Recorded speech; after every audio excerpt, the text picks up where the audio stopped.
Nilinaw ng COMELEC Pangasinan na wala pang nilalabag ang mga aspirant na nagkalat na ang paraphernalia sa iba't ibang lugar. Tutukan sa report. May tarpaulin na nakasabit sa puno, mayroon din nakalagay sa poste ng kuryente at marami pang iba na nakasabit kung saan-saan.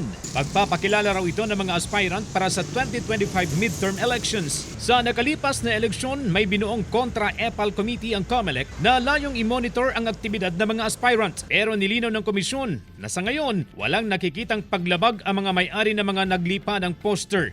Inuulit natin na yung pronouncement ng Supreme Court na sa automated elections ay wala tayong tinatawag na premature campaigning. Nakasaad din sa COMELEC Resolution number 11045 hinggil sa pagtanggap ng COC na hanggat hindi pa nagsisimula ang campaign period ay hindi pa maituturing na kandidato ang mga aspirant. Makukonsider lang na candidate legally and officially yung mga taong nag-file ng kanilang certificate of candidacy pagdating ng kanilang campaign period. Sa February 11, magsisimula ang campaign period sa mga national aspirants. Sa March 28 naman para sa mga naghahangad ng lokal na posisyon. Ayon pa sa COMELEC, bagamat walang nilalabag na election laws ang mga may-ari ng posters, hindi naman sila lusot sa ibang umiiral na batas. Sa ngayon, nakikita natin na may mga violations na sila specifically sa environmental laws.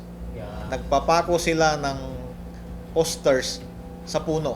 Ayon sa isang political science professor, ang nakalulungkot lang daw sa mga tinatawag na e-politiko ay hindi raw maiwasan ng ilan na magamit ang pera ng mamamayan sa kanilang personal na kapakanan. Ang problema natin dito is that the money that they use sa kanilang mga projects are people's money.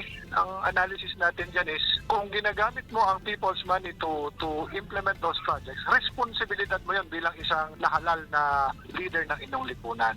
Kasama si Henry Duminsil, CJ Torida, One North, Central Luzon.